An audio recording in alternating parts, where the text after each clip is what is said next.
जरा बताना क्या पढ़ रहे थे? छोड़ दो अब।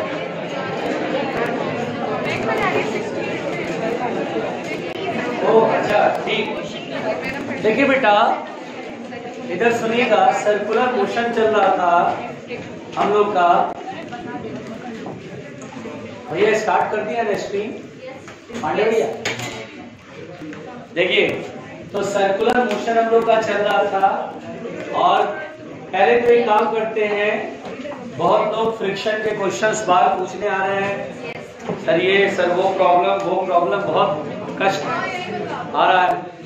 एक आध क्वेश्चन दो क्वेश्चन तो मैं यही खत्म करता हूँ, जरा देना जरा प्लीज देना। आई नो कौन कौन से सवाल पूछे जा रहे हैं मेरे से, बार बार पूछे जा रहे हैं। अच्छा बेटा देखिए एक क्वेश्चन है,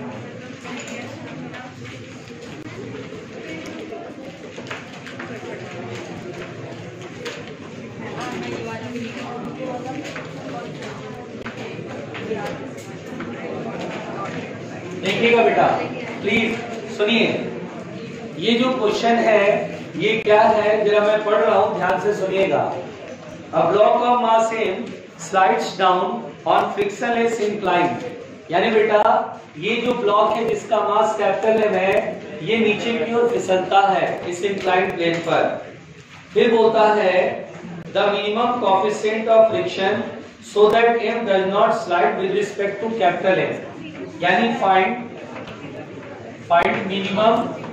minimum coefficient of friction, please बात नहीं, minimum coefficient of friction between capital M and small m, between capital M and small m, so that M does not slide with respect to capital M, with respect to capital M। ये question हमारे सामने है और हम इस question का answer देखते हैं। पहली बात तो बेटा ये जो इंक्लाइंड प्लेन है ये स्मूथ है, यहाँ पर कोई फ्रिक्शन नहीं है, स्मूथ सरफेस है।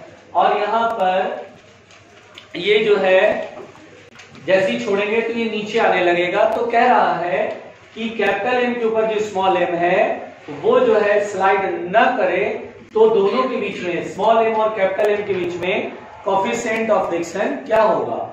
तो सबसे पहली बात तो बेटा एज ए सिस्टम ये पूरा स्लाइड कर रहा है, दोनों एक दूसरे चिपके हुए और नीचे स्लाइड हो रहा है और फ्रीली स्लाइड हो रहा है, देयर इज नो फ्रिक्शन। तो ऑब्वियस सी बात है इसमें एक्सेलरेशन नीचे की ओर होगा g sin 37 जो एंगल है, ठीक है। अब हम ऐसा करते हैं कि यहां पर का फ्रिक्शन देखना है तो हम स्मॉल m को देखते हैं, क्योंकि स्मॉल m जो है कैपिटल M के रिस्पेक्ट में नहीं फिसल रहा है। और हम एक काम करते हैं, आदमी को यहां बिठा लेते हैं कैपिटल M पर। सोचिए ये गाड़ी इसके अंदर, ये आदमी बैठ गया है और ये गाड़ी नीचे की ओर एक्सेलरेट कर रहा है, यानी ये नॉन इनर्शियल फ्रेम है। ये कौन सा फ्रेम है? तो इसके लिए मतलब ये आदमी अब नॉन इनर्शियल फ्रेम में है और एक्सेलरेट हो रहा है नीचे की ओर। अब यहाँ पर बेटा ये आदमी इस पर फोर्सेस देखेगा, कौन कौन से फोर्सेस देखेगा? mg डाउनवर्ड डायरेक्शन में देखेगा, ये तो इसके अंदर है, तो स्मॉल m का वेट जो होगा mg नीचे की ओर। फिर सरफेस का नॉर्मल रिएक्शन ऊपर की ओर होगा, बहुत बढ़िया। उसके बाद बेटा ये एक्सेलरेट हो रहा है, ऐसी गाड़ी में है जो एक्सेलरेट हो रहा है नॉन इनर्शियल फ्रेम में, तो ये स्यूडो फोर्स बोलेगा। स्यूडो फोर्स हमेशा गाड़ी यानी फ्रेम में जो एक्सेलरेशन होता है उसके अपोजिट लगता है। देखिए फ्रेम में एक्सेलरेशन इधर है तो एक्सेलरेशन ये स्यूडो फोर्स इसके अपोजिट इधर की तरफ बोलेगा, जो कि ma होगा, a की वैल्यू भी है ना। अब बेटा यहाँ पर बहुत सिंपल सी बात है कि ma का एक कंपोनेंट अगर मैं इधर की तरफ तोड़ू, देखो ये आदमी को ये चीज रुकी हुई नजर आ रही है, बहुत क्लियर है कि ये रेस्ट में है ना। हम इसके अंदर बैठा बोला ये तो रुका हुआ कहीं नहीं जा रहा भाई, है ना। तो यहाँ पर बेटा हम क्या करते हैं, ma का एक कंपोनेंट इधर और एक कंपोनेंट इधर। अगर हम थोड़ा सा ध्यान दें तो ma का ये वाला कंपोनेंट इस बॉडी को इधर पुल करेगा, खींचेगा इधर की तरफ, यानी स्मॉल m इस बॉडी पर, इस कैपिटल M पर इधर की ओर फिसलना चाहेगा। और जब इधर की ओर फिसलना चाहेगा तो कैपिटल M इस पे फ्रिक्शन इधर की ओर लगाएगा और काफी मिनिमम कोएफिशिएंट ऑफ फ्रिक्शन बताना है, यानी इट इज वेरी क्लियर कि this will be the limiting friction. अब यहाँ पर बेटा हमें कंपोनेंट में इधर कॉस आएगा कि साइन आएगा इधर, तो देखिए हॉरिजॉन्टल से ये लाइन 37 डिग्री का एंगल बना रहा है, तो हॉरिजॉन्टल से ये लाइन चूंकि ये पैरेलल है तो ये 37 बना रहा है, तो ये भी 37 डिग्री का एंगल बनाएगा, ये बहुत समझ में आ रहा है। तो यहाँ पर बेटा ये जो कंपोनेंट होगा वो कॉस में होगा और ये जो कंपोनेंट होगा वो साइन में होगा। देखिए ये मैंने लिख दिया। अब हम क्या करेंगे, क्या तो बोलेंगे जितना फोर्स ऊपर उतना फोर्स नीचे। पहले ऊपर वाले फोर्सेस बैलेंस करते हैं, फिर इधर वाले फोर्सेस। ऊपर की तरफ है दो फोर्सेस, कौन कौन है, n plus M A sine 37 जो कि mg के द्वारा बैलेंस होगा। तो n plus M A sine 37 degree which is balanced by mg, तो n बराबर हो जाएगा mg माइनस ma। अच्छा a की वैल्यू भी है g sin 37, sin 37 इज 3/5, ये तो हुआ a की वैल्यू। फिर sin 37 एक और है तो 3/5, सही है। तो यहाँ पर नॉर्मल एक्शन आएगा mg माइनस 3 3 जा 9, 9 mg/25। अगर मैं 25 का एलसीएम ले लूं तो 25 यहाँ आएगा, 25 माइनस 9 16, तो यानी आ जाएगा 16 mg/25। तो we have the normal reaction this. अब यहाँ पर बेटा नॉर्मल रिएक्शन मेरा काम हो गया, ये हो गया। इधर की तरफ फोर्स और इधर की तरफ फोर्सेस बैलेंस होंगे, तो इधर की तरफ क्या लग रहा है ma cos 37 और इधर की तरफ क्या लग रहा है FRL। तो FRL इज इक्वल टू क्या होगा बेटा, म्यू n, यही होगा ना। देखिए ये वाला फोर्स और ये वाला फोर्स अपन लोग बैलेंस कर रहे हैं, तो लिमिटिंग फ्रिक्शन होगा म्यू n, n की वैल्यू होगा 16 mg/25 which is equal to the ma। अब a की वैल्यू भी है g sin 37, तो g sin 37 इज 3/5 और ये अब cos 37 इज 4/5। देखिए mg तो कैंसिल आउट हो गया भाई पहले तो, और 25 5 जा 25 कैंसिल आउट, तो म्यू इज इक्वल, अच्छा और एक और कटेगा। अच्छा एक काम करें 3 × 4/16 कर लेते हैं पहले, और 4 4 जा 16, तो आंसर शुड बी 3/4। यानी हम बोलेंगे कि minimum coefficient of friction is 3/4। ये समझ में आ गई बात, कोई दिक्कत तो नहीं है, लिखना है तो लिखो जल्दी बेटा। रेंज में कितना पता है, रेंज ये है स्टेप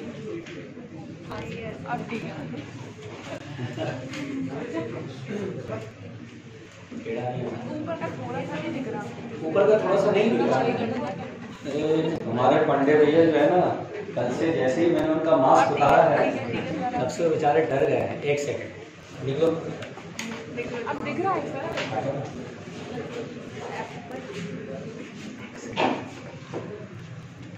बहुत हो रहा है, ये देखो ये नशे में रहते हैं, सुबह सुबह नशा कराया इन लोगों ने।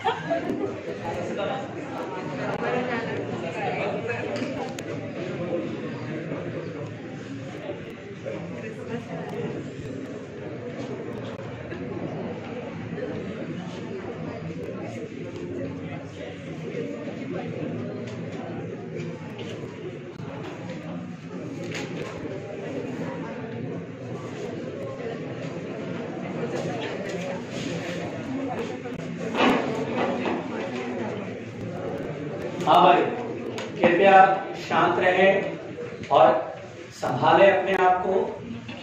ऐसा सवाल कभी कभी आ जाता है, ठीक से लिखिएगा।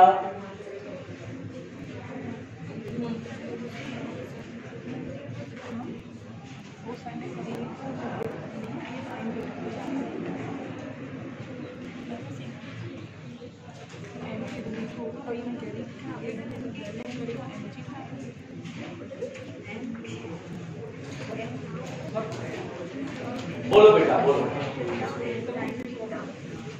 अरे आपकी बात नहीं सुनाई दे रही। बोलिए बोलिए बोलिए। हाँ एक्सेलरेशन के कंपोनेंट तोड़ दें, फिर नॉर्मल एक्शन नहीं निकलेगा। एक आएगा तो 2 बार स्यूडो फोर्स लगेगा, फिर एक ही बात है। ए कंपोनेंट इधर जी माइनस नहीं, मेरे पास में ये ए से आ रहा है, आपने बोला कि इसका कंपोनेंट इधर तोड़ो और एक कंपोनेंट इधर तोड़ो, अगर एक्सेशन इधर है तो स्यूडो इधर लगेगा। अच्छा बोल यार, बोल तू पहले पूरी बात करते हैं। जी साइन 37 से आ रहा है। हाँ हाँ वही बोल रहा हूँ, नीचे की तरफ और एक हॉरिजॉन्टल तरफ। जी माइनस नीचे वाला मतलब एन घटके वाला, एन आया, यही आएगा। अरे यही आएगा। अबे कंपोनेंट तुझे ए के तोड़ चाहे स्यूडो फोर्स के तोड़, बात तो एक ही है। हो गया बेटा, मिटा दें।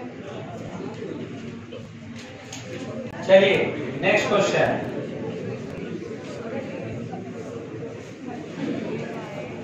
कष्टों का निवारण।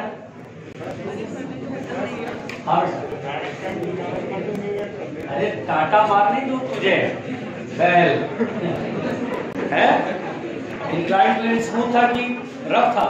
स्मूथ था ना, फिर कुछ भी। अच्छा tan theta equal to v लिखो। अच्छा चाहे जैसे भी है आप, तो क्या बात, ये तेरा सही स्टाइल है यार, राइट खत्म करो। अच्छा देखिए अगला क्वेश्चन, जितने बेटा चित्र वाले सवाल है सब पूछ लिया करें जिससे कि दिक्कत ना आए। हाँ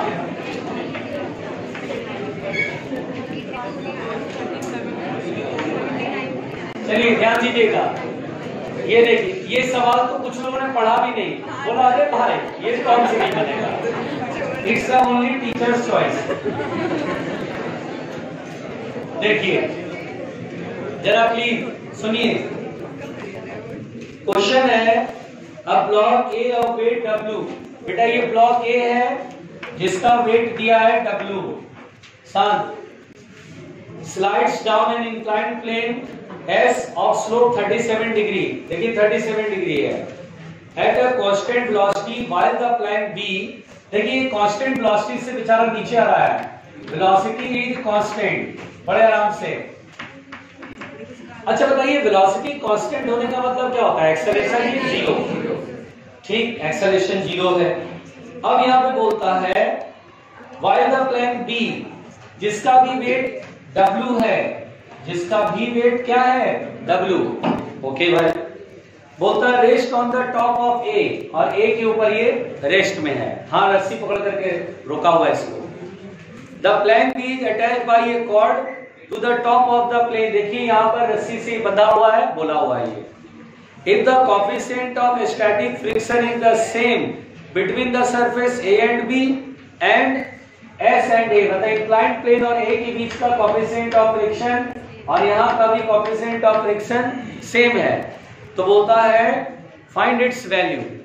यानी बेटा क्वेश्चन में क्या बोल रहा है कि यहाँ का भी कोएफिशिएंट ऑफ फ्रिक्शन क्या है म्यू, और यहाँ का भी कोएफिशिएंट ऑफ फ्रिक्शन क्या है म्यू। बोलता है म्यू फाइंड करो ना, तो हम बोलेंगे ठीक है भाई चलो म्यू फाइंड करते हैं। पहली बात तो बेटा हम ए का फ्री बॉडी डायग्राम बनाएंगे, हम ए का फ्री बॉडी डायग्राम बनाएंगे और बड़े तमीज से बनाने वाले हैं, मुंडी पर करना। देखिए इसलिए क्योंकि ए कांस्टेंट वेलोसिटी से चल रहा है तो इसके फोर्सेस को हम बैलेंस कर देंगे, मेरा काम हो जाएगा। अच्छा देखिए सबसे पहले यही फ्री बॉडी डायग्राम बनाते हैं, कांस्टेंट वेलोसिटी समझ में आ रहा है। अच्छा देखिए ए का वेट कितना है W। पहले तो ये पूरा सिस्टम जो है ऐसे करके इंक्लाइंड प्लेन की सरफेस को पुश करेगा। बताओ इधर की तरफ टोटल कितना होगा 2W होगा, 2W cos 37 होता है, याद है आपको कि ये इंक्लाइंड प्लेन की सरफेस को ऐसे पुश करेगा 2W cos 37 से। तो इंक्लाइंड प्लेन का ये सरफेस नॉर्मल रिएक्शन जो लगाएगा, ये जो नॉर्मल रिएक्शन लगाएगा यहाँ पर ब्लॉक ए पर, वो तो इसके बराबर हो गया बेटा। पहले इसको नोट कर लेते हैं ना, N1 की वैल्यू मेरे पास आ गया 2W cos 37। ये बहुत अच्छा हुआ, ये हमने फाइंड कर लिया। अब सोचिए यहाँ पर देखिए जब ये ब्लॉक नीचे आ रहा है तो फ्रिक्शन यहाँ लगेगा ऊपर की तरफ, बोलो लगेगा। इस फ्रिक्शन को पहले सॉल्व कर लेते हैं, लिख लेते हैं, कहीं जरूरत हो तो अपना लिख लेंगे म्यू एन और एन की value we have 2W cos 37 is 4/2 5। चलिए FR1 हमें मिल गया, उसका टेंशन खत्म। अब सुनिए, अब यहां पर ये ब्लॉक ऐसे करके नीचे आएगा तो B को लगेगा कि A नीचे जा रहा है, तो B का जो सरफेस है वो A पे फ्रिक्शन इधर लगाएगा। क्लियर है? FR2 लगेगा ना? बिल्कुल लगेगा FR2। FR2 के लिए नॉर्मल चाहिए, जैसे FR के लिए यहाँ नॉर्मल चाहिए, यहाँ के भी नॉर्मल चाहिए। तो B अपने वेट से W cos 37 से पुश करेगा। अरे यार पूरे W से पुश कर पाएगा क्या? W cos 37 से पुश करेगा ना। यहाँ पर का नॉर्मल एक्शन पहले लिख लो, W cos 37 से पुश करेगा। तो यहाँ पर जो फ्रिक्शन होगा बेटा वो होगा म्यू n की वैल्यू W cos 37 इज 4/5।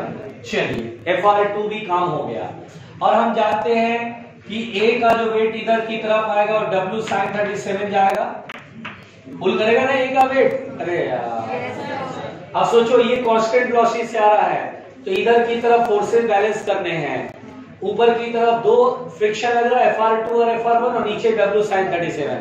तो हम बोलेंगे कि FR1 plus FR2 is equal to W, इसका जो वेट का कंपोनेंट इधर आता है W sin 37, वो इधर की तरफ पुल करेगा इसे, तो W sin 37।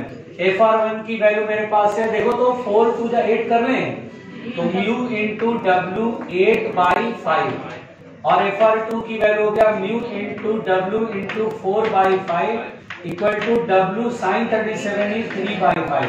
5 से 5 कैंसिल आउट और W दोनों तरफ से कैंसिल आउट हो जाएगा। 8 + 4 हो गया 12 म्यू बराबर 3, तो म्यू बराबर हो गया 3/12 that is 1/4। This is our answer. Answer दिया है 0.3। 0.2। अच्छा मैनिपुलेट कर दिए। सेजर बोलिए राउंड अप कर देना 0.3, क्या चक्कर है? दोनों ऑप्शन है, 0.25 भी है। देखो कहने में कहीं मैंने गलत तो नहीं कर दिया भाई? हाँ सर, ऑप्शन नहीं ना दिया सही ऑप्शन, पीछे गलत है। ठीक से देखो, लेवल चेक करो। 11 2 है, इसे लेवल 1 है। तुम्हारे बुक में क्या दिया है? बी दिया है, तो अपने तरफ से क्या है ना, पेन से बुद्धि। चलो इसको बी करो, इसे बी करो बेटा, कृपया इसे सुधारो। बी ऑप्शन मतलब 0.25 है ना? हाँ, तो इसे कृपया बी करें और इसे लिख लें।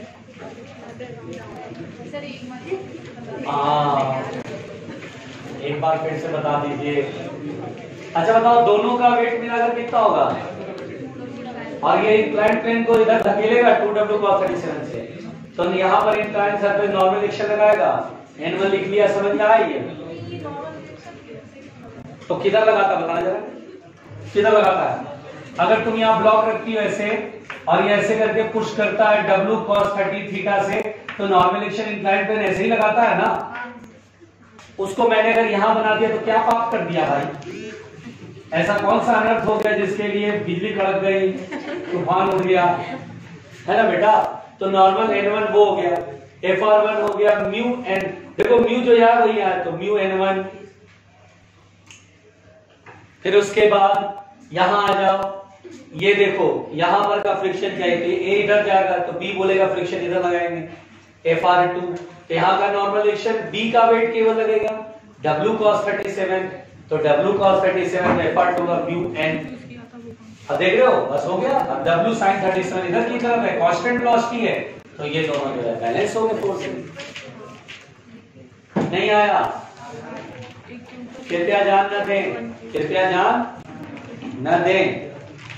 अगला सवाल देखिए, बहुत परेशान है लोग, एकदम क्या बताएं, बाहर एकदम क्रांति आ जाती है एकदम। सर ये भी बताओ, ये भी बताओ, सर ये नहीं हुआ, ये नहीं हुआ। चलिए एक सवाल और है।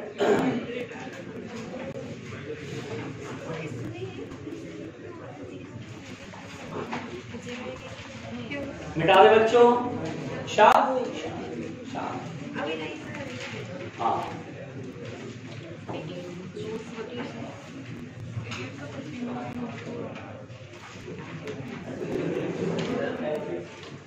बेटा आराम से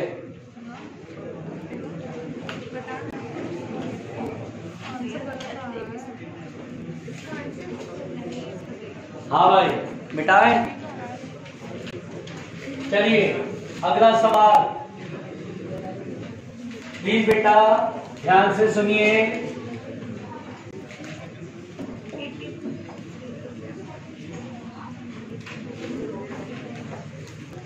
देखिए सुनिएगा ध्यान से प्लीज, सुनो ध्यान से। A 15 kg mass is accelerated from rest। देखो एक 15 kg मास है और ये रेस्ट से एक्सेलरेट होता है। रेस्ट का मतलब इनिशियल वेलोसिटी 0। प्लीज बेटा सुनिएगा। From rest with a force of 100 Newton, इस पे फोर्स लगता है, कितना लगता है 100 न्यूटन। प्लीज सुनिएगा, क्वेश्चन समझिए, क्वेश्चन समझिए, पहले बातें मत करिए। 100 न्यूटन का फोर्स लगता है। एज इट मूव्स फास्टर, जैसे ही और स्पीड पकड़ता है, जैसी स्पीड पकड़ता है, friction and air resistance create an oppositely directed retarding force. यानी बेटा जैसे ही चलता है तो पीछे की ओर फ्रिक्शन, ग्राउंड का, हवा का रेजिस्टेंस, कुल मिलाकर पीछे की ओर एक फोर्स, रिटार्डिंग फोर्स जिसे कह रहा है, वो लगता है। और ये जो फोर्स है वो दिया गया बेटा A plus B into B। देखिए R से लिखा, रेजिस्टेंस फोर्स लिखा है A plus B into B, where A is equal to, ध्यान दीजिएगा, A इज इक्वल टू है 25 newton and B is equal to है 0.5 न्यूटन मीटर पर second. Newton into second by meter. देखिए ये B दिया गया, प्लीज सुनो यार, बैल बुद्धि सुनो। अब यहां पर बेटा ये दिया गया, ओके। अब बोला एट व्हाट वेलोसिटी, कौन सी velocity, body is the velocity of the body. A और बी कांस्टेंट बेटा 25 और 0.5 यहां रखना है। बी जो है वो बॉडी की वेलोसिटी है। देखो ना जितना बड़ा स्पीड होगा उतनी बड़ी ये रेजिस्टेंस फोर्स होगी। अब सुनिए कह रहा है एट व्हाट वेलोसिटी, तुम लोग कहोगे आप देखिए, eight what velocity does the acceleration, यानी वो कौन सी वेलोसिटी होगी जिस पर की, देखिए ये बॉडी ऐसे चल रहा है और वो कौन सी वेलोसिटी होगी, does the acceleration equal to 1/2 of the initial acceleration. यानी जो इनिशियल एक्सेलरेशन है बेटा, तो वो कौन सी वेलोसिटी होगी जब एक्सेलरेशन इनिशियल का हाफ हो जाएगा।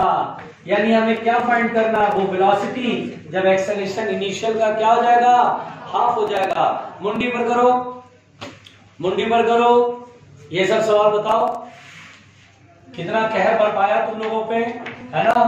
कल क्रांति छिड़ी थी बाहर एकदम, कितने लोगों को तुमने लौटा दिया, बैरंग लौटाया, जैसे आप वैसे लौटा दिया। कल क्लास में बात करेंगे बच्चों। अब देखिए बेटा, सबसे पहली बात तो सब लोग ध्यान से देखना, पहले तो इनिशियल एक्सेलरेशन निकाला जाए। इनिशियल एक्सेलरेशन, इनिशियली वेलोसिटी कितना बेटा 0, तो हम यहाँ इनिशियल एक्सेलरेशन पहले कैलकुलेट कर लेते हैं। इनिशियल एक्सेलरेशन, देखिए इनिशियली जब वेलोसिटी 0 है तो 100 न्यूटन का फोर्स इस 15 kg पे लग रहा है। चलो भाई 100 न्यूटन और पीछे की ओर रेजिस्टेंस फोर्स। तो देखिए जब वेलोसिटी को 0 करेंगे तो 0 इंटू बी 0 हो गया। उस समय रिटार्डिंग फोर्स केवल A के इक्वल होगा और A की वैल्यू कितना है 25, यानी 25 न्यूटन हो गया। तो इनिशियल एक्सेलरेशन को मैंने A0 से दर्शाया, A0 लिख देते हैं, निकालते हैं। 100 में से 25 जाएगा, नेट फोर्स कितना आएगा 75 बराबर मास इंटू एक्सेलरेशन, तो 15 5 जा 75। तो A0 की वैल्यू मेरे पास कितना आ गया 5 मीटर पर सेकंड स्क्वायर। ठीक है। अब हम देखो बेटा, संजना कौन, जाओ देखिए बेटा, अब मैं यहां पर, मैं इधर हूं भाई, देखिए ना। अब हम यहां पर देखेंगे बेटा, ये बॉडी है 15 kg, सब लोग ध्यान दीजिएगा। अब जब स्पीड v है तब बात करनी की, वो स्पीड बताओ जब एक्सेलरेशन A0/2 हो गया तो माना कि स्पीड है v इस समय। चलिए 100 न्यूटन तो बराबर लग रहा है और पीछे की ओर रिटार्डिंग फोर्स, पीछे की ओर जो रिटार्डिंग फोर्स है वो A plus B into B. A की वैल्यू 25 रख लेते हैं, B की वैल्यू 0.5। इधर पीछे की रिटार्डिंग फोर्स लग रहा है 25 प्लस 0.5 B, यही लग रहा है ना। और एक्सेलरेशन आगे की ओर कितना है तो इनिशियल का हाफ देखो a0 by 2, a0 कितना 5, acceleration 5/2 metre per second square है। तो मैं बड़े सावधानी के साथ न्यूटन्स लॉ ऑफ मोशन लगाता हूं। आगे 100 बड़ा, ये छोटा, बराबर मास इनटू एक्सेलरेशन। तो 100 बड़ा माइनस इसको घटाएंगे तो ब्रैकेट खोल दे रहे, माइनस कर देते हैं यहाँ पर बेटा। हमें वो स्पीड फाइंड करनी थी, बराबर मास इनटू एक्सेलरेशन 15 इंटू 5/2। बोलो समझ में आ रहा है? ये 100 में से 25 जाएगा, कितना होगा 75। तो ये आएगा 75। और एक काम करते हैं, इसको उठा के उधर, इसको उठा के इधर लाते हैं। 15 इंटू 5 75/2 बराबर, और ये माइनस उधर जाएगा, बराबर के उधर तो प्लस हो जाएगा। अब समझ में आ रहा है? अच्छा 1 में 7/2 तो 1/2 ही आएगा, तो 75/2 बराबर 0.5 इंटू बी। तो बी बराबर कितना होगा 0.5 डिवाइड में जाएगा बेटा, और 0.5 इंटू 2 1 हो जाएगा। तो बी की वैल्यू कितना आएगा 75 मीटर पर सेकंड। ये वो स्पीड है जहां पर एक्सेलरेशन इनिशियल का हाफ हो जाएगा। टफ था, तुमने दिमाग नहीं लगाया। सही बात है ये बड़ा समस्या है। एक्चुअली क्वेश्चन पढ़ते ही नहीं है, क्वेश्चन देख के छोड़ देते हैं। देखा वही छोड़ा, डर लगने लगता है, बिना पढ़ाई डर लगता है। जल्दी जल्दी लिखो, ठीक है, छोड़ दो, सब व्यर्थ है। लिखना है तो जल्दी लिखो।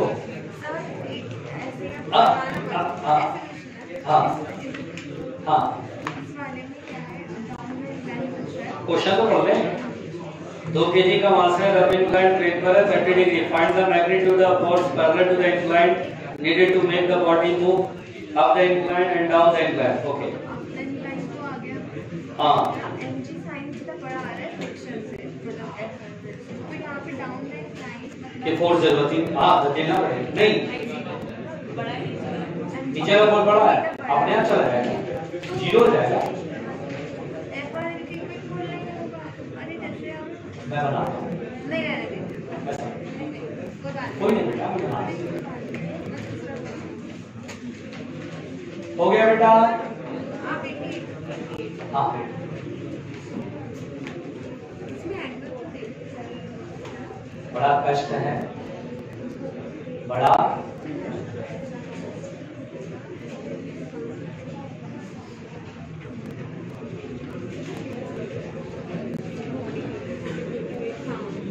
मिटा रहे भाई।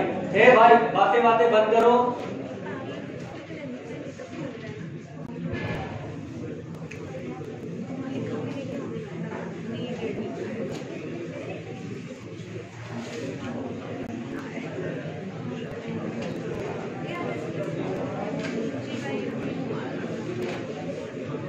बेटा प्लीज,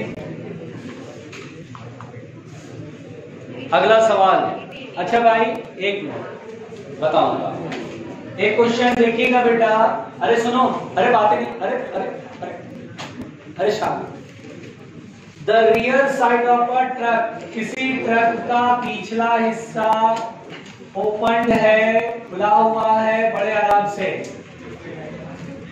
देखिएगा बेटा। और ये ट्रक, ऐसे ध्यान से सुनिएगा। The rear side of a truck is open and box of mass 20 kg placed on the truck. एक 20 kg का ब्लॉक यहाँ पे रखा गया है 4 metre away from rest with an acceleration. देखिए 4 मीटर ये खुले वाले एंड से, मतलब ये एंड से 4 metre, 4 metre away from rest with an acceleration of 2 metre per second square on a straight road. थोड़ा यहाँ पर ना लैंग्वेज की प्रॉब्लम है। ये ट्रक मूव कर रहा है 2 मीटर पर सेकंड स्क्वायर के स्ट्रेट रोड से, थोड़ा लैंग्वेज की प्रॉब्लम है। मैं समझा दे रहा हूँ कि 20 kg का ब्लॉक इस ट्रक पे रखा है और ट्रक कितने एक्सेलरेशन चल रहा बेटा 2 मीटर पर सेकंड स्क्वायर से, और ये जो है इस एंड से 4 मीटर से इधर रखा हुआ है। ठीक, डायग्राम समझ में तो आ ही रहा होगा, पढ़े लिखे इतना तो हो ही। अब बेटा रुकिए, द ट्रक स्टार्ट्स, क्या बवाल है।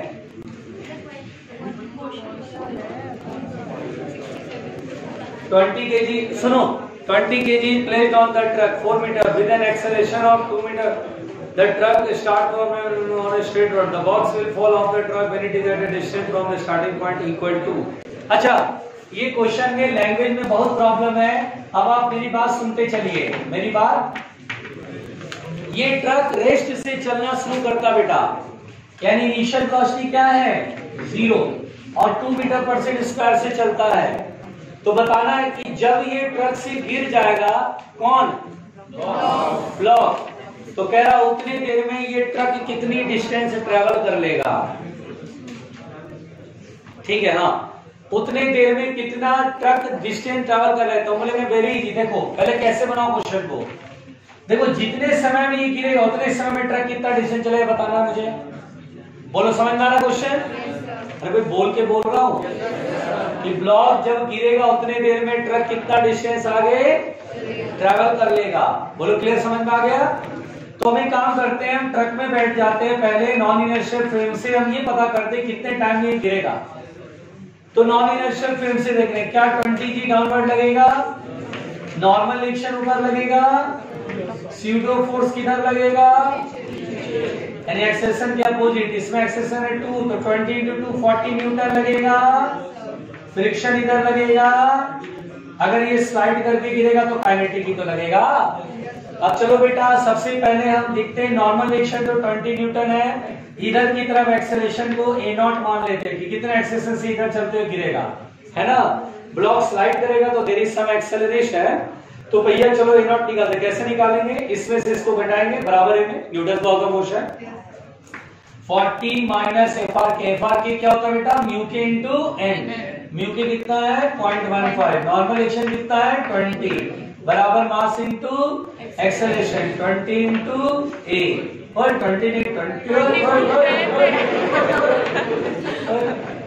लॉल बड़ा कुब्बत हो जाता अभी, लॉल बड़ा कुब्बत हो जाता अभी। अब तो 0 से ये कट गया, 40 में से 30 गया 10 बराबर 20 20 0 कट गया, a बराबर 1/2 मीटर पर स्क्वायर। बोलो क्लियर? अब बेटा सोचो यहां से यहां तक चलने में इसको कितना टाइम लगेगा। इनिशियल वेलोसिटी है 0, रेस्ट से स्लाइड होना शुरू हुआ तो s बराबर ut प्लस आप स्क्वायर। अरे यार यहां से अलग आने में टाइम, ठीक है, तो s बराबर ut में s तो हो गया 4 मीटर, u0 हो गया हाफ at स्क्वायर, एक्सेलरेशन कितना है 1/2 इनटू t स्क्वायर। बोलो प्यारे बच्चों 16 आएगा, तो t की वैल्यू कितना आएगा 4 सेकंड में ये ब्लॉक ट्रक से गिर जाएगा। अरे सुनो कभी तो सुन लिया करो, 4 सेकंड में ब्लॉक ट्रक से, उतने 4 सेकंड में ट्रक कितना चल देगा। तो हम बोलेंगे very easy sir, distance travelled by truck. It's a very easy question. Distance travelled by truck, distance travelled by truck ईमानदारी से। तो हम बोलेंगे ट्रक के लिए ना सेकंड इक्वेशन ऑफ मोशन लगा दो, इनिशियल वेलोसिटी 0, एक्सेलरेशन 2 मीटर पर स्क्वायर कांस्टेंट है और टाइम तुम्हें 4 सेकंड मालूम है, तो रोड पर जो ट्रक चल देगा वो ut प्लस r स्क्वायर में हाफ, एक्सेलरेशन इज 2 और t स्क्वायर का मतलब 4 का स्क्वायर 16, 2 से 2 कट गया, ये ट्रक चलेगा 16 मीटर। जब ये ब्लॉक गिरेगा उतने देर में ट्रक 16 मीटर चल देगा। देखो ऑप्शन कोई 16 मीटर है, हाँ, तो क्वेश्चन का सही मतलब ये है।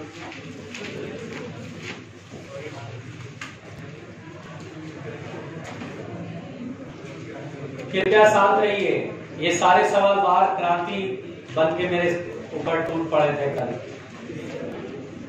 मैंने उसी समय प्रतिज्ञा लिया था कि कल इनको मैं देख लूंगा। हाँ तुम बताओ 88 जान देना 88।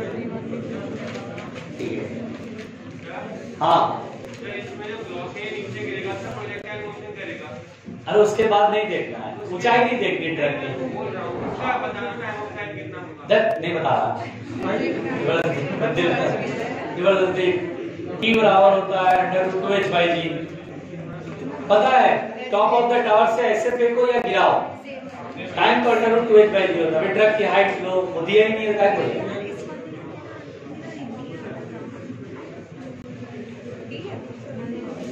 मिटा दे बच्चों, बहुत लोग बेचारे आज समय खराब हो गया बहुत लोग का। उन्होंने सोचा कि चलो बढ़िया बढ़िया नोट्स बनाएंगे, ये तो आके फिर सवाल बताने लगे। अच्छा तुम लोग अपना जो है ना कहानी थोड़ा आराम से बिठाए बेटा। चलिए नेक्स्ट क्वेश्चन बड़े ही प्यार से, नेक्स्ट क्वेश्चन बड़े ही प्यार से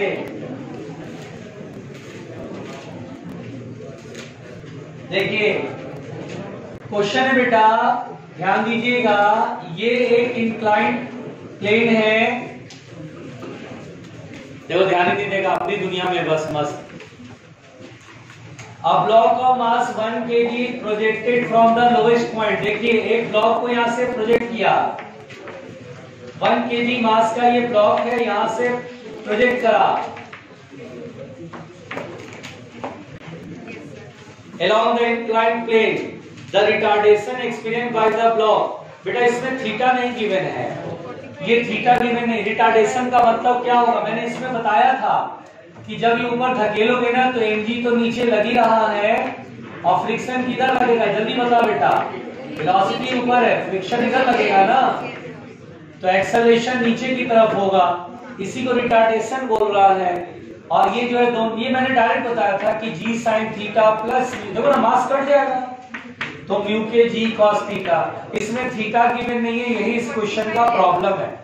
45 लेकर आंसर आ जाएगा तो वो कर लो g/√2, लेकिन म्यू पता है 0.5 नहीं होना चाहिए। अच्छा म्यू भी नहीं दिया, तो ये सब प्रॉब्लम इस क्वेश्चन का, इसलिए दिक्कत हो रहा। वेरी इजी क्वेश्चन था, कोई टेंशन नहीं है। लिखिएगा सर्कुलर मोशन। आइए पहले सर्कुलर मोशन पढ़ते हैं। लेवल 2 भी बताएंगे, कल भी आएंगे हम, शनिवार है कल, हाँ कल भी आएंगे। और अभी हम पढ़ते हैं सर्कुलर मोशन। लिखिएगा बेटा, पढ़ाई के नाम में बहुत लोग के सिर में दर्द शुरू, लिखिएगा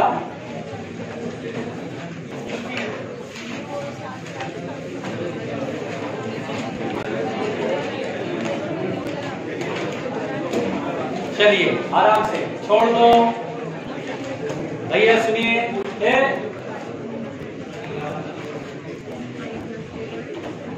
चलिए बेटा सुनिएगा ध्यान से, छोड़ दीजिए। देखिए मैंने बहुत लोग ने नैया डूबने से बचा लिया है ना, ये 4-5 क्वेश्चन लोगों के दिमाग में एकदम तूफान मचा के रखा था। खैर आइए बेटा ध्यान से सुनते हैं। पहली बात तो सर्कुलर मोशन जो होता बेटा, हम लोग एक बात समझ लें कि सर्कुलर मोशन 2 तरह का होता है।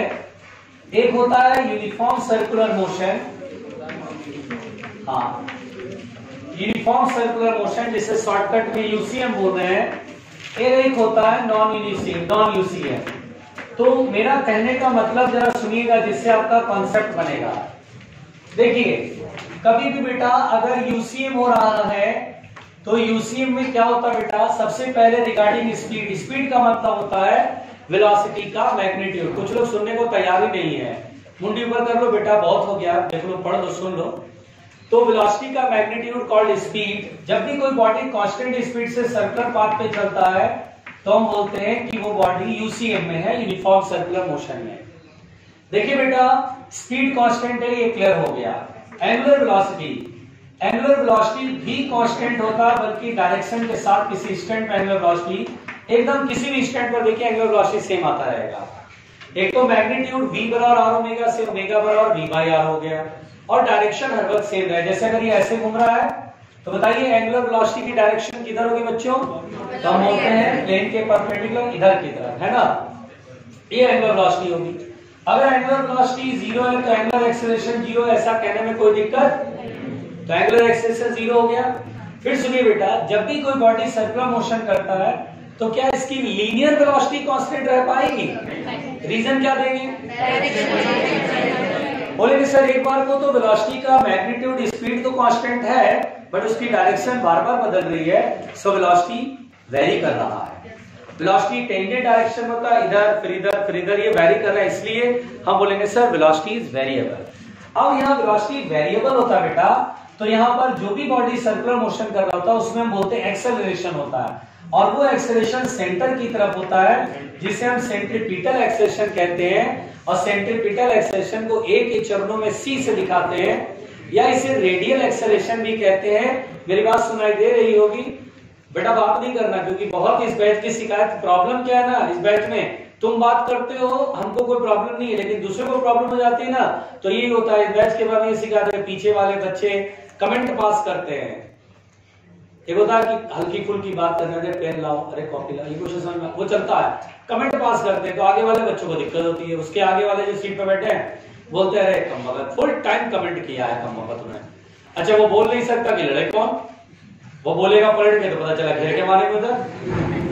ये भी तो पंगा है, ये भी तो है कि अगर कोई बोलेगा तो उसके बाद ठीक है बेटा वो धमका दे, ठीक देख बाहर निकलेगा तब देखेंगे।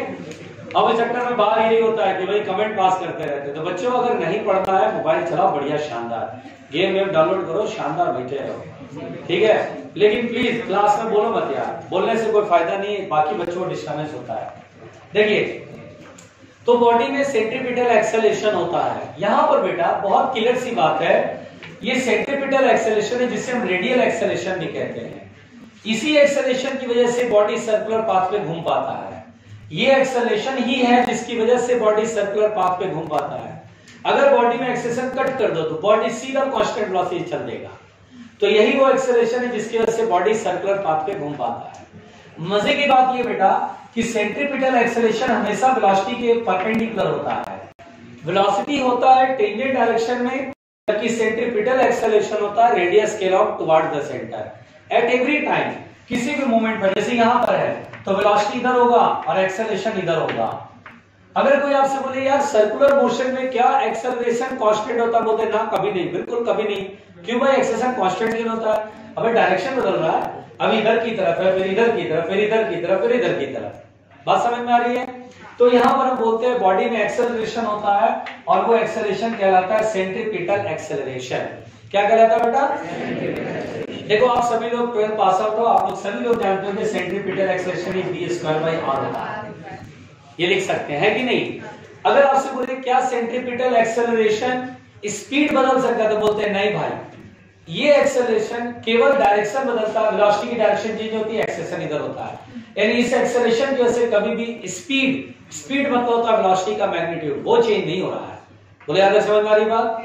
यहां पर बेटा ये कहानी बहुत सिंपल थी। यूसीएम में हमें ये 4-5 बातें बिल्कुल अच्छे से याद रख लेनी है ना? लेकिन ध्यान से सुनिएगा, नॉन यूसीएम में क्या होता है बेटा, स्पीड वेरी करता है, या तो स्पीड बढ़ेगा या वेरिएबल।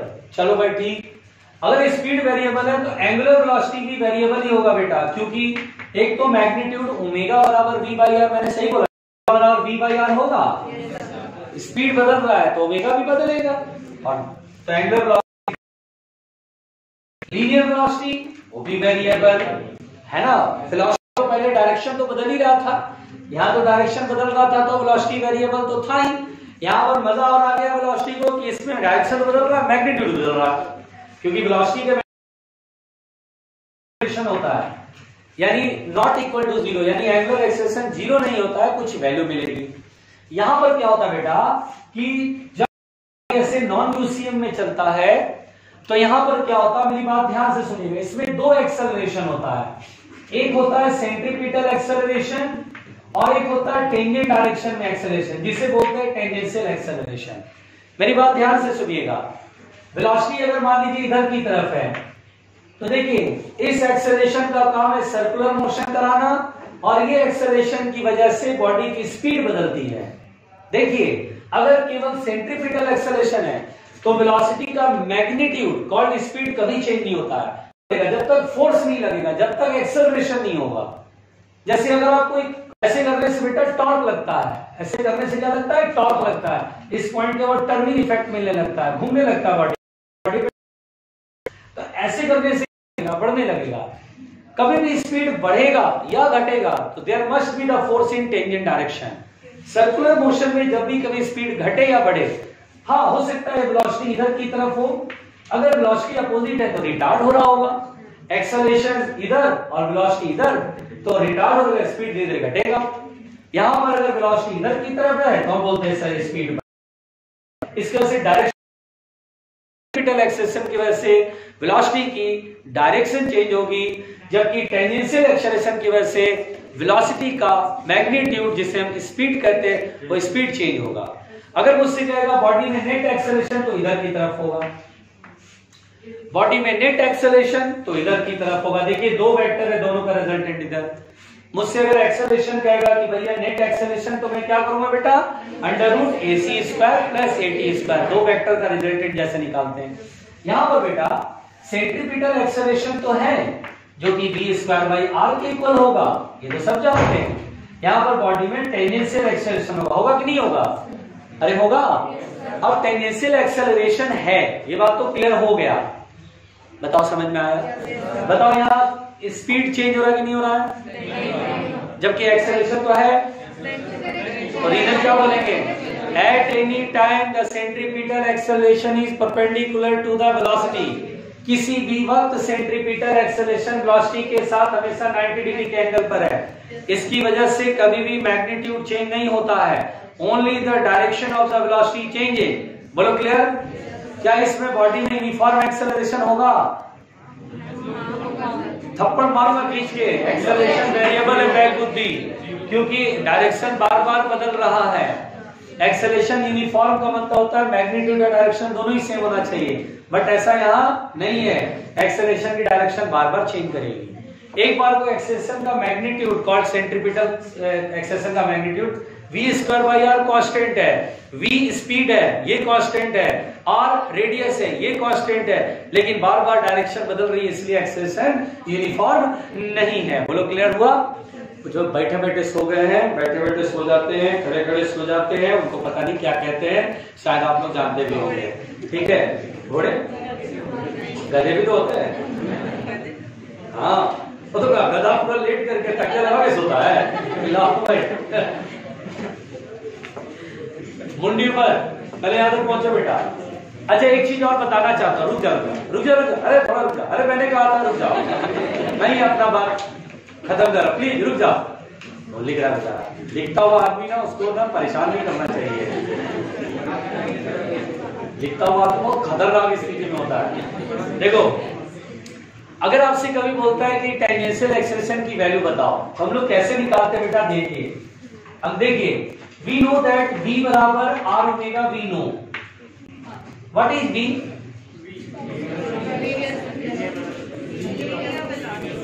वेलोसिटी मत बोलना, v करेक्टर लिखो तो वेलोसिटी बोलना। क्या लिखा हुआ है? स्पीड, है ना? अच्छा बताओ, टेंजेंशियल एक्सेलरेशन वेलोसिटी की डायरेक्शन बदलता है कि स्पीड बदलता है? टेंजेंशियल एक्सेलरेशन स्पीड बदलता है। सेंट्रीपिटल एक्सेलरेशन क्या करेगा? वेलोसिटी का डायरेक्शन बदलेगा। और टेंजेंशियल एक्सेलरेशन क्या करेगा? वेलोसिटी का मैग्नीट्यूड दैट इज स्पीड बदलेगा। अरे बोलो ना। अगर मैं इसे डिफरेंशिएट कर दूं, रुकना बेटा ध्यान से, अगर मैं इसे डिफरेंशिएट कर दूं dv बाई dt, तो जानते हो r कांस्टेंट है, ओमेगा का d ओमेगा बाई dt, और do you know d omega by dt is alpha, angular acceleration. तो टेंजेंशियल एक्सेलरेशन इक्वल टू होता है r अल्फा, AT बराबर होगा r अल्फा। एक मिनट, इसीलिए देखिए tangential acceleration dv by dt या r अल्फा लिखते हैं। बहुत बोलते हैं a बराबर r अल्फा, में a क्या है? तो a दरअसल बेटा टेंजेंशियल एक्सेलरेशन है, ना कि सेंट्रीपिटल। मेरी बात समझ में आ रही है? पहुंचे यार।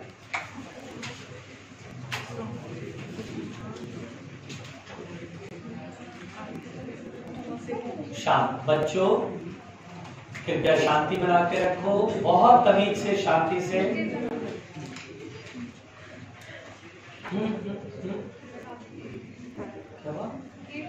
गेट चला दो, आज तुम्हें गेट लगाना है।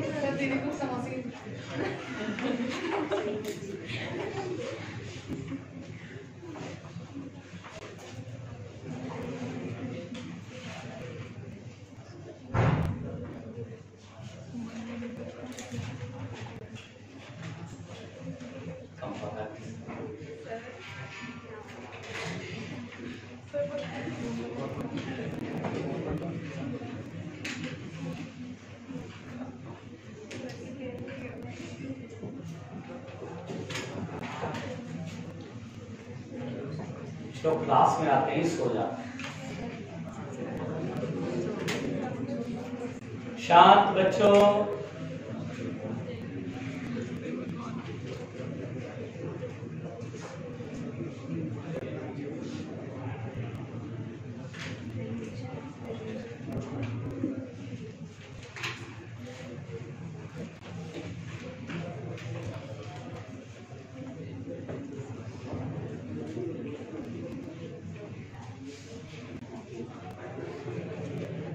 बेटा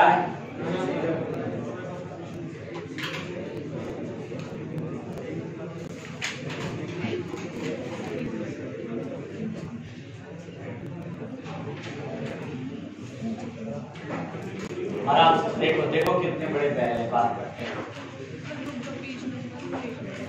बेटा बेटा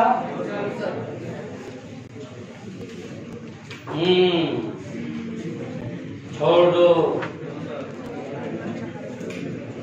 अभी मैं एक आध दो पॉइंट बताऊंगा ना तो बहुत लोग पैरों में नीचे जमीन खिसक जाएगी।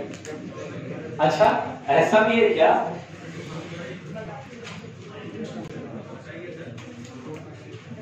देखिए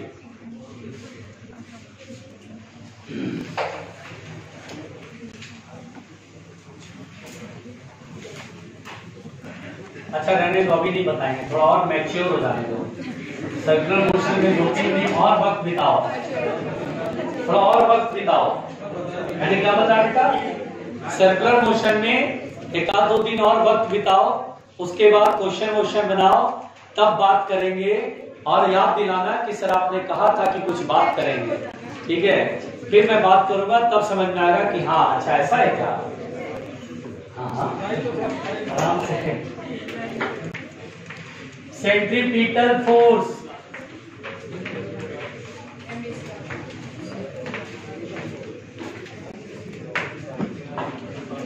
बेटा ध्यान से सुनिएगा, मेरी बात ध्यान से सुनिएगा, मैं जो बोल रहा हूं बेटा।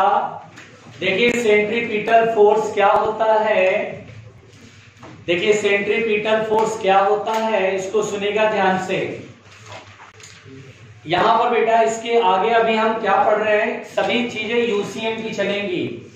अभी हम आगे की सारी चीजें यूसीएम की चलेंगी और नॉन यूसीएम के बारे में फिर अलग से और टॉपिक कराऊंगा उसमें, ठीक है? अभी हम सारी चीजें यूसीएम लेंगे। यूसीएम का मतलब होगा body moving with constant speed, there will be no tangential acceleration.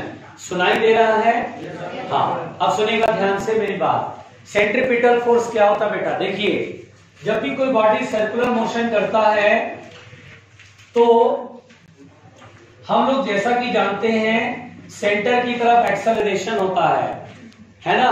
क्योंकि वेलोसिटी इधर घूम रहा है, यानी इधर पुल करेगा, फिर इधर से इधर घूम रहा है, इधर पुल करता है। तो यहां पर बेटा एक्सेलरेशन होता है और इसी की वजह से बॉडी सर्कुलर मोशन करता है। ये जो एक्सेलरेशन है इसका मतलब ये होता है कि कोई ना कोई फोर्स सेंटर की तरफ लग रहा होगा। तो बेसिकली सेंट्रीपिटल फोर्स जो होता है बेटा, it is the net force, it is the net force, it is the net force towards the centre along the radius, towards the center along the radius, ठीक है? towards the center along the radius, radius के along center की तरफ जो net force होता है बेटा उसको बोलते हैं सेंट्रीपिटल फोर्स। मुझे बोलने देना, अभी लिखना नहीं पीछे पीछे।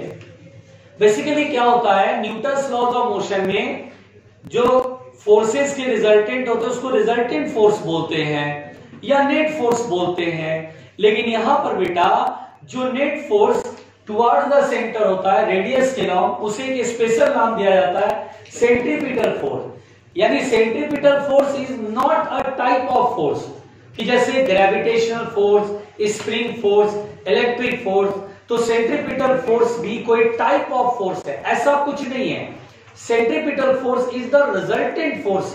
रिजल्टेंट फोर्स को रिजल्टेंट ना देकर के सेंट्रीपिटल नाम दे दिया गया और ये रिजल्टेंट फोर्स सेंटर की तरफ होगा, अलोंग द रेडियस होगा। जो सेंटर की तरफ होगा और अलोंग द रेडियस होगा उस नेट फोर्स को सेंट्रीपिटल बोलना है। जैसे कि ध्यान से सुनिएगा, अगर मैंने कहा कि ये कोई बॉडी है, इस पे केवल एक फोर्स लग रहा है F1, what will be the centripetal force? तो हम बोलेंगे centripetal force is equal to F1। फिर सुनिएगा बेटा, अगर मेरे से कहेगा ये कोई बॉडी है, सर्कुलर मोशन कर रहा है, एक फोर्स इधर लग रहा है F1, एक फोर्स इधर लग रहा है F2, बोलेगा what will be the centripetal force, तो बोलेंगे net force towards the centre होना चाहिए, क्योंकि कोई चीज ऐसे जाने के बजाय मुड़ रही है, इधर मुड़ने का मतलब होता है ये फोर्स बड़ा और ये फोर्स छोटा, तभी तो इधर मुड़ेगी। अगर ये बड़ा होता तो इधर मुड़ जाती। तो हमेशा जो सेंटर की तरफ फोर्स हो वो बड़ा लगेगा, सेंटर से जो अवे होगा वो छोटा हो जाएगा। इसमें से इसको जो घटाएंगे नेट फोर्स जो आएगा that will be the centripetal force F1 minus F2। अगर मान लीजिए ऐसा हो बेटा कि ये फोर्स F1 इधर लग रहा है, एक फोर्स इधर लग रहा है F2 और एक फोर्स इधर लग रहा है F3, मैं आपसे बोलूं सेंट्रीपिटल फोर्स बताइए, तो बोलेंगे F2 ऑलरेडी टेंजेंट डायरेक्शन में है, हम तो इसको कंसीडर ही नहीं करेंगे, हमें सेंट्रीपिटल में ये शामिल नहीं होगा। सेंट्रीपिटल में रेडियस के अलाउंग जो फोर्सेज लगते हैं, रेडियस के अलाउंग, अब वो चाहे अंदर की तरफ लगे या बाहर की तरफ लगे, उन्हीं का रिजल्टेंट देखते हैं। तो रिजल्टेंट फोर्स F1 बड़ा होगा क्योंकि सामने जाने की वजह ऐसे मुड़ रहा है, यानी F1 बड़ा F3 छोटा, तो centripetal force is F1 minus F3। तो यहां तक क्लियर हुआ पहले तो कि centripetal force is the net force toward the centre. अब यहां पर बेटा सेंट्रीपिटल फोर्स का मैग्नीट्यूड पूछे कि मैग्नीट्यूड ऑफ सेंट्रीपिटल फोर्स, कि मैग्नीट्यूड क्या होगा, मैग्नीट्यूड ऑफ सेंट्रीपिटल फोर्स। तो सेंट्रीपिटल फोर्स का मैग्नीट्यूड तो हम जानते हैं न्यूटन के अनुसार net force equal to mass into acceleration, तो mass into centripetal acceleration. And centripetal acceleration ये डिराइव करने की जरूरत नहीं है, centripetal acceleration v square by r होता है, तो ये होगा mass into v square by r, where r is the radius, v is the speed, जिस स्पीड से सर्कुलर मोशन कर रहा है। जैसे अगर v स्पीड है यहाँ पर, आगे बदल जाए उससे मतलब नहीं, जिस समय स्पीड भी उस समय जो सेंट्रीपिटल फोर्स होगा mv स्क्वायर बाई r। रुकिएगा बेटा, फिर यहाँ पर क्या v बराबर r ओमेगा v नो है ना, अगर ओमेगा के टर्म में जाना तो r ओमेगा v नो, तो r स्क्वायर आएगा ना बेटा, v बराबर r ओमेगा, स्क्वायर है तो r स्क्वायर ओमेगा स्क्वायर होगा, r से r कैंसिल आउट हो जाएगा, तो सेंट्रीपिटल फोर्स कितना होगा m ओमेगा स्क्वायर r। बोलो क्लियर?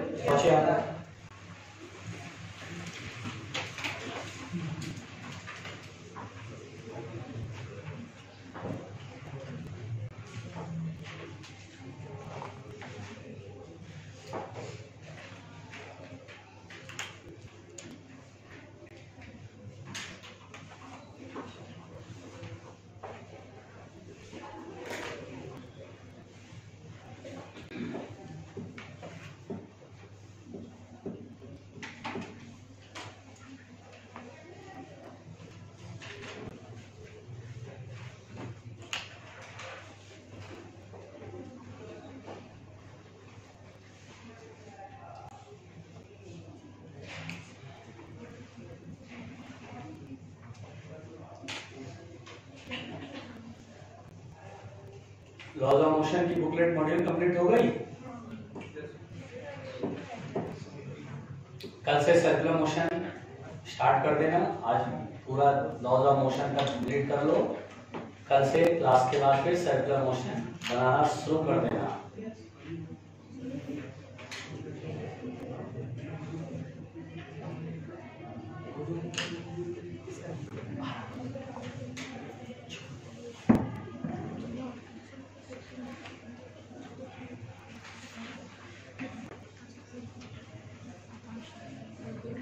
लिख लिया बेटा?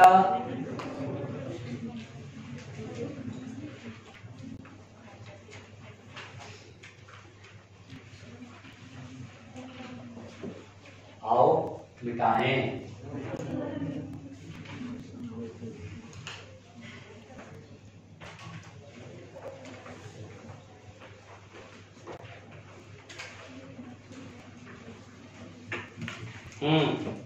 मिटाते हैं बच्चों।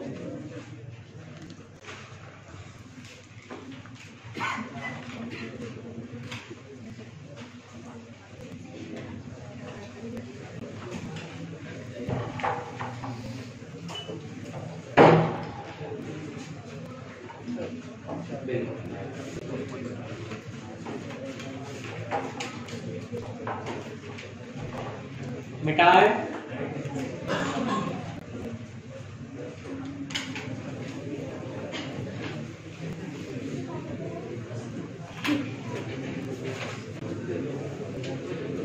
देखिए बच्चे, देखो चिल्लाने हो गया, हो गया।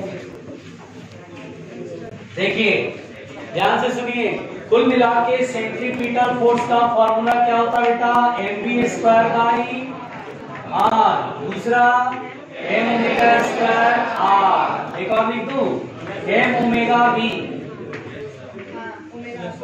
क्या ओमेगा स्क्वायर को ओमेगा इंटू ओमेगा कह सकते हैं, और ओमेगा इंटू आर भी होता है। बोलो सही लिखा ना? हाँ, सब लोग मतलब बातचीत में लगे रहो, इधर उधर अपना चलते रहेगा, है ना?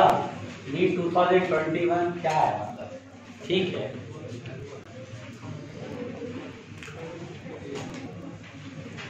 एक एक नंबर का फाइट है, जोर से बोलो, एक एक नंबर का फाइट है। कल मॉपअप राउंड कंप्लीट हो गया, डू यू नो? हाँ,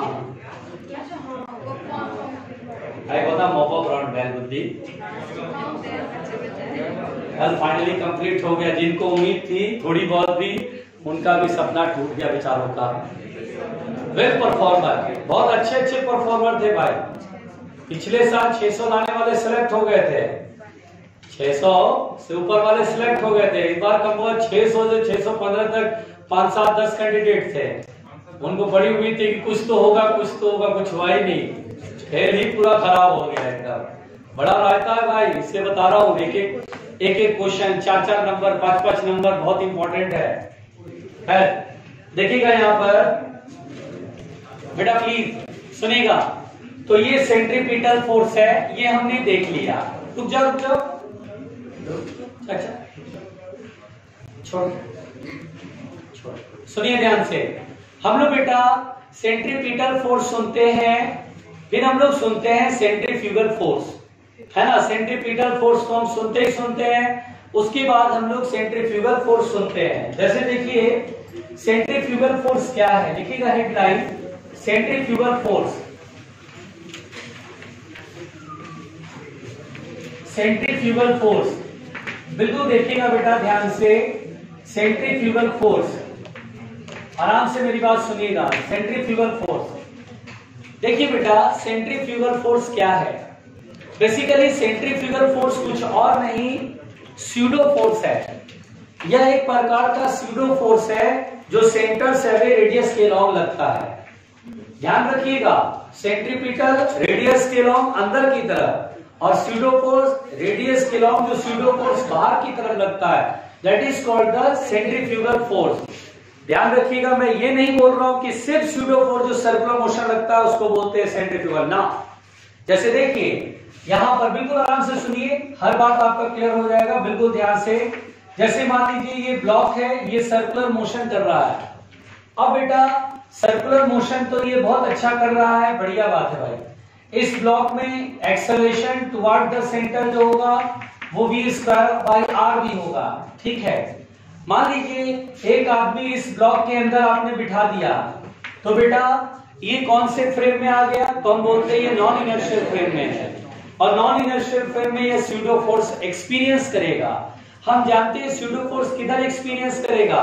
तो हम बोलते हैं एक्सेलरेशन के अपोजिट। इस फ्रेम में एक्सेलरेशन किधर है? अंदर, तो स्यूडो फोर्स किधर लगेगा? बाहर। तो दिस स्यूडो फोर्स, इसी स्यूडो फोर्स को बेटा हम लोग कहते हैं centrifugal force. This pseudo force is called centrifugal force. तो सेंट्रीफ्यूगल फोर्स क्या होता है? It is a pseudo force, it is a pseudo force. अब स्यूडो फोर्स किधर की तरफ? It is a pseudo force along the radius and away from the center, along the radius and away from the center। मेरी बात सुनिए, and away from the center। मैं बोलना चाहता हूं, कोई लिखता हुआ पाया नहीं जाना चाहिए, है ना? पहले मैं बोलना चाहता हूं, मैं बोल लूं, उसके बाद आप तसल्ली से लिखना। अब जैसे कभी मैं बोलूं कि बेटा नॉन यूसीएम है, तो नॉन यूसीएम में एक टेंजेंशियल एक्सेलरेशन होता है और एक centripetal called radial acceleration also. तो बॉडी में नेट एक्सेलरेशन तो इधर होता है। अब यहाँ पर ये कोई ब्लॉक है और ये आदमी यहाँ बिठा दो, बोलेगा बताओ आदमी स्यूडो फोर्स किधर एक्सपीरियंस करेगा? तो बॉडी में नेट एक्सेलरेशन इधर है, तो स्यूडो फोर्स वो इधर की तरफ एक्सपीरियंस करेगा। तो that pseudo force is not called the centripetal force. हम इस स्यूडो फोर्स को सेंट्रीपिटल कतई नहीं बोलेंगे। हाँ, इसका जो एक कंपोनेंट इधर की तरफ आएगा रेडियस के लॉन्ग, इसको हम बोलेंगे सेंट्रीफ्यूगल फोर्स है। बात समझ में आ रहा है? इसीलिए ये बहुत क्लियर बात है बेटा, it is the pseudo force along the radius and away from the center is called centrifugal force। ठीक है बेटा? सेंट्रीफ्यूगल फोर्स का जो मैग्नीट्यूड होता है वो कितना होता है भाई, ये देख लेते हैं। तो जिस तरह से न्यूटन्स लॉज ऑफ मोशन हमने पढ़ा था, सेंट्रीफ्यूगल फोर्स यानी स्यूडो फोर्स होता है जिस बॉडी पे लग रहा है, इस बॉडी पे लग रहा है बॉडी का मास इनटू फ्रेम का एक्सेलरेशन। और फ्रेम का एक्सेलरेशन क्या है, यही है ना, यानी v²/r। यानी मैग्नीट्यूड में सेंट्रीपिटल और सेंट्रीफ्यूगल की वैल्यू सेम होएगी। अभी सब अंतर सिखा दूंगा, चिंता मत करो, जितना मैं बोलूंगा उतना आपको आएगा। लिखो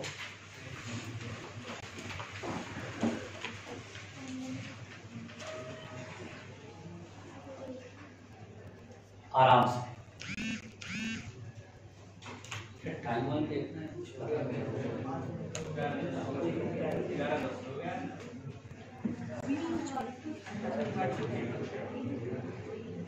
आराम से सब छोड़ दो।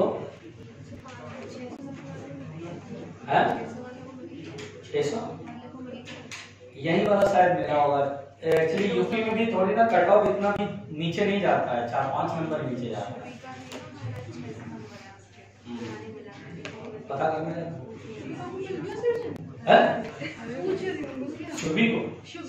सुभिका देखना पूछना कट ऑफ पता है यूपी का कितना गया है?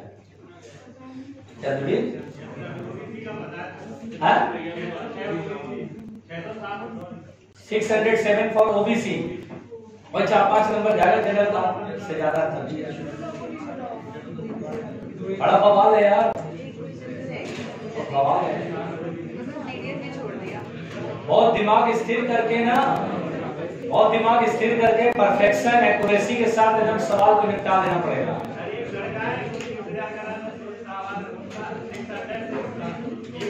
606 है, एक नंबर से रह गया ओबीसी कैटेगरी में।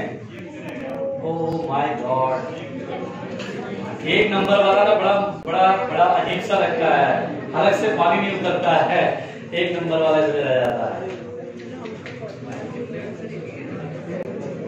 इससे यही सबक मिलता है कि आप अभी जो कर रहे हो, इधर बातचीत उधर वो सारे बेटा भारी पड़ जाएंगे नीट 2021 पे।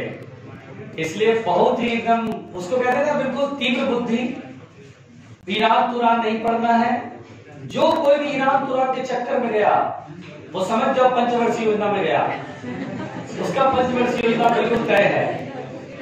जिसने पैटर्न पकड़ा, होशियार वो स्टूडेंट होता है जो पैटर्न पकड़ता है कि यार क्या ट्रेंड क्या है पूछने का। हमें क्रैक करना है एग्जाम यार, हमें अभी साइंटिस्ट थोड़ी ना बनना, हमें तो क्रैक करना है एग्जाम। अभी जो आज एडमिशन जिसका हो गया उससे पूछा गया कि तुमने एससी वर्मा बनाया कि नहीं बनाया भाई, हम लोगों ने नहीं बनाया, फिर हम सिलेक्ट हो गए। स्कोर इज वेरी इंपॉर्टेंट, आपके स्कोर कार्ड पे स्कोर कितना है बहुत इंपॉर्टेंट है। और इसमें बेटा सिंपल सी बात है, ट्रेंड पकड़ो। द मोस्ट इंपॉर्टेंट थिंग कि ट्रेंड पकड़ो, क्या पूछ रहे हैं और उसके हिसाब से अपनी तैयारी को करनी पड़ती है। ईरान तुरान के चक्कर में गए तो तुम्हारा ही रायता फैलेगा। कोई पूछने वाला नहीं कि तुमने एससी वर्मा बनाया कि नहीं बनाया, तो सब पूछेंगे स्कोर क्या है। कोई पूछने वाला नहीं कि खतरनाक सवाल बनाया कि नहीं बनाया, फिजिक्स के अंदर केमिस्ट्री के अंदर कोई पूछेगा नहीं, तुम्हारे स्कोर क्या है, बस यही इंपॉर्टेंट है। ट्रेंड पकड़ना बहुत जरूरी है। मेरी बात समझ में आ रही है? खैर, तो सेंट्रीपिटल और सेंट्रीफ्यूगल की कहानी कल करते हैं, आज के लिए यही तक। Thank you.